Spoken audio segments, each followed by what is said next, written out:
আসসালামু আলাইকুম। আপনার মাধ্যমে আপনার টিভি সংস্থার দর্শকদেরকে সালাম এবং শুভেচ্ছা। প্রশ্ন তো অনেক বড়, 2টা পার্ট। এই উত্তর দিতে গেলে আমার ভাইয়েরা আছে আর সব জ্ঞানীগর্ভ লোকের সামনে আমি প্রথম কথা হলো কি, ইশতেহার জিনিসটা কি? ইশতেহার হচ্ছে এই contract between the citizen and the political party. এটা হচ্ছে আমি আমার সার্বভৌম ক্ষমতা, ভোট দেওয়া মানে কি, আমি আমার সার্বভৌম ক্ষমতাটা স্যারেন্ডার করলাম কাকে? একটা দলকে। এই সার্বভৌম ক্ষমতা সে এক্সারসাইজ করবে, এবং কেন, কিসের ভিত্তিতে এক্সারসাইজ করবে, সেটাই হচ্ছে ইশতেহার। অ্যান্ড ইশতেহারের সাথে আবার আছে একটা পলিসি ফর্মুলা। এখন ইশতেহার আমাদের জুলাই বিপ্লবের আদর্শটা কি ছিল? রাষ্ট্র সংস্কার বা পুনর্গঠন, না ন্যায় বিচার, সুশাসন ও কর্মমুখী সমাজ ব্যবস্থা? একটা নতুন সমাজ ব্যবস্থা। আমরা কেন বলতেছি দ্বিতীয় স্বাধীনতা বা দ্বিতীয় বিপ্লব, বা আমরা কি বলতেছি একটি নতুন কি বন্দোবস্ত? সো নতুন বন্দোবস্ত যখন বলবেন তখন কি আপনি ওই 15 অ্যামেন্ডমেন্টের মতন একটা, ওটাকে বলা হয় ফুটনোট বেস কনস্টিটিউশন, সেই ফুটনোট বেস কনস্টিটিউশন রাখবেন, না সত্যি সত্যি আপনি একটি কি করবেন, পুনর্গঠন করবেন? সো আমাদের যে জুলাই সনদ, এই সনদ, এই রক্তের উপর দাঁড়িয়ে যে সনদ, এই সনদটা আমাদেরকে বলতেছে একটা নতুন বন্দোবস্ত। তবে এই বন্দোবস্তর ব্যাপারে আমি একটা লাইন খালি পড়ব। জাতীয়তাবাদী দল তারা তাদের যে ইয়া দিয়েছেন, সেইখানে একটা জায়গায় দেখেন,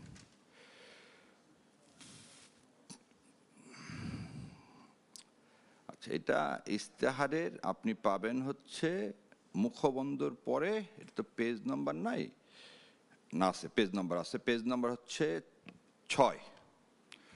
6 দেখেন তারা বলতেছেন কি, জুলাই জাতীয় সনদে যে সকল বিষয়ে যে আঙ্গিকে ঐক্যমত স্বাক্ষরিত হয়েছে সেগুলো সেভাবে বাস্তবায়নের সর্বোচ্চ অগ্রাধিকার প্রদান করা হবে।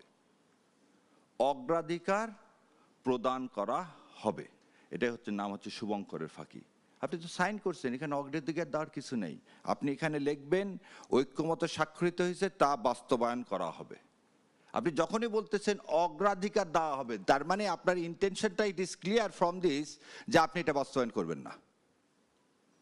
অগ্রাধিকার মানে কি? যদি সময় পাওয়া যায়। এখানে তো এই সময়ের কিছু নাই। আপনি আজকে বাংলাদেশে ইশতেহারটা দিতে পারছেন এই সন্তানদের রক্তের বিনিময়, এই সন্তানদের রক্তের বিনিময়। আজকে সারা দেশ ঘুরতে পারতেছি, আমি আপনাদের এখানে আসতে পারছি এই সন্তানদের বিনিময়। সেই সন্তানদেরকে অগ্রাধিকার দিবেন কিভাবে? তার জন্যই তো আমি এখানে আসছি। মাকে অস্বীকার করে কি আমি বলতে পারি যে আমি দুনিয়াতে খুব ভালো, মানে দুনিয়াতে আসছি, আমার বাবা মার কোনো অবদান নাই? আর মা তো আমার প্রথম, মাই তো আমাকে জন্ম দিছে। সো জুলাই সনদই তো প্রথম, বড় করে বোল্ড আকারে লিখে দেওয়া উচিত ছিল। জুলাই সনদ, ইনভার্টেড কমার মধ্যে লিখছে, কিন্তু জুলাই সনদ যে সকল বিষয় জুলাই সনদ বাস্তবায়ন করা হবে। এখানে সুন্দর করে বলতে পারতো যেগুলোতে নোট অফ ডিসেন্ট দেওয়া আছে সেটা তো এর মধ্যে দেওয়াই আছে।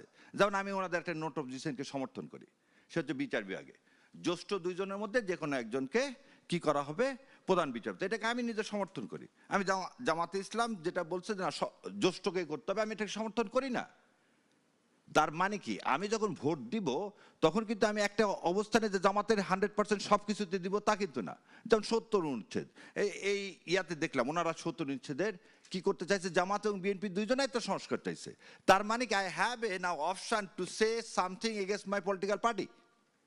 সো এই জন্যে শোনেন, তর্কের খাতিরে তর্ক না, আমরা বলতেছি, আমার কথা হলো রাষ্ট্র ব্যবস্থার সংস্কার। সবাই মেনে নিচ্ছে যে সংস্কার দরকার। ফ্যাসিজম, এই জন্যই দেখেন এখানে বলা আছে যাতে ফ্যাসিজম ও তাবেদারিত্বর পুনরাবৃত্তি না হয়। আমরা বিশ্বাস করি এই স্বপ্নগুলিতেই তৈরি হবে স্বপ্নের বাংলাদেশ। স্বপ্ন ধরা, ধরনীর বুকে স্বপ্নের ঠিকানা। এটাই তো আমার কথা, এটা তো আমার প্রাণের কথা, যে 15 বছর না, 71-এর পর থেকে আমার স্বাধীনতা যেভাবে ভুলণ্ঠিত হয়েছে সেটা যেন আর না হয়। এবার আসেন জামাতে ইসলাম এবং বাংলাদেশ জাতীয়তাবাদী দলের, আমি মনে করি আক্ষরিক অর্থে বেশ কিছু জায়গায় যদি ওনারা জুলাই সনদকে ধারণ করে এবং জুলাই সনদকে যদি পাশ করে, তাহলে আমি বলবো বেসিক দিক থেকে 2টা জায়গায় খুব বেশি পার্থক্য নাই। যেমন জামাত ইসলাম, আমার বড় ভাই বলছেন উনি অস্পষ্টতা দেখছেন, আমি স্পষ্ট করে দিচ্ছি। জামাত ইসলাম 5টা লাল কার্ড 5টা গ্রিন কার্ড করছে। গ্রিন কার্ডটা কি? সততা, সর্বস্তরে সততা দিতে হবে। এটা কে মানে না? এটা তো বিএনপিও চাই। ঐক্য না হলে হবে? আমরা একটা ঐক্য না হলে ইনসাফ ভিত্তিক সমাজ ব্যবস্থা কিভাবে করবেন? এবং দেখেন ওনারা ঐক্যর জন্য কি করছে, ওনারা কিন্তু সেই সাউথ আফ্রিকার মতো একটা ট্রুথ কমিশনও করতে চাইছেন। এই সংস্কারের মধ্যে আছে সেটা, যে সাউথ আফ্রিকাতে যেটা করা হয়েছিল নেলসন ম্যান্ডেলার, কারণ আপনি যেটা জিয়াউর রহমান করে দেখিয়ে দিয়ে গেছেন, কি রিকনসিলিয়েশন না হলে আপনি সমাজকে, ফ্র্যাগমেন্টেড সমাজকে কখনো সামনে এগিয়ে নিতে পারবেন না। So that was a very good things. আসেন ইনসাফ মানেটা কি? ন্যায় বিচার। ওনারাও বলতেছেন যে কি খালি বিচার বিভাগকে ওনারা বলছেন সম্পূর্ণ স্বাধীন দেওয়া হবে। তো ইনসাফের একটা পার্ট হচ্ছে বিচার বিভাগ। আপনি যদি আর একদিকে দেখেন সুশাসনের ব্যবস্থা করতে হবে। এখন যে জায়গায় সমস্যাটা কি, বাস্তবায়নের ক্ষেত্রে যেমন ধরে নেন, এখন 22.51 ট্রিলিয়ন হচ্ছে লোন, সরকার ধার করে 15%। আমাদের এনবিআর আজ পর্যন্ত 4 লাখ কোটি টাকার বেশি কি করতে পারেনি, ট্যাক্স আদায় করতে পারেনি। তা আপনি ফ্যামিলি কার্ড যে দিচ্ছেন, ফ্যামিলি কার্ডটা দেখেন, আপনার যদি দেখেন ফ্যামিলি কার্ডে আমার একটা অবজেকশন আছে। অবজেকশনটা হচ্ছে এটা নতুন কোনো কনসেপ্ট না, এটা আওয়ামী লীগের কনসেপ্ট। কেন আওয়ামী লীগ এটা 2023 সালে এই ফ্যামিলি কার্ডটা দিয়েছিল এবং 1 কোটি পরিবারকে দিয়েছিল। এই 1 কোটি পরিবারকে দেওয়ার পরে কি হয়েছিল জানেন?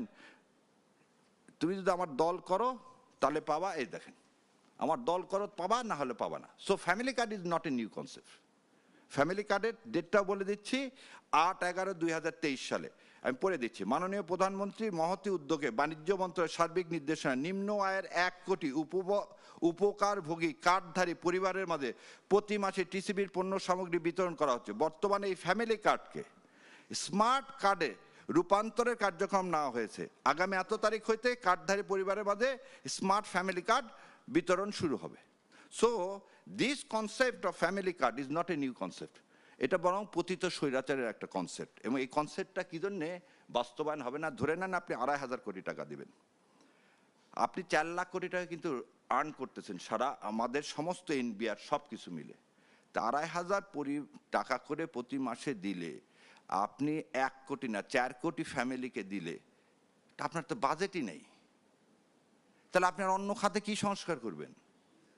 আবার আসেন কৃষি কার্ডের কথা আসেন, যারা WTO-তে সাইন করছেন ভর্তুকি দিতে পারবেন না, ভর্তুকি দিলে ওয়ার্ল্ড ব্যাংক IMF আপনাকে লোন দিবে না। আপনি নিয়ে আসছেন কৃষি কার্ডের মধ্যে ভর্তুকি, তাহলে ওয়ার্ল্ড ব্যাংক তো আপনাকে লোনই দিবে না। আপনি তো লোন নেওয়ার ক্ষেত্রেই বলছেন যে আমি ভর্তুকি দিব না।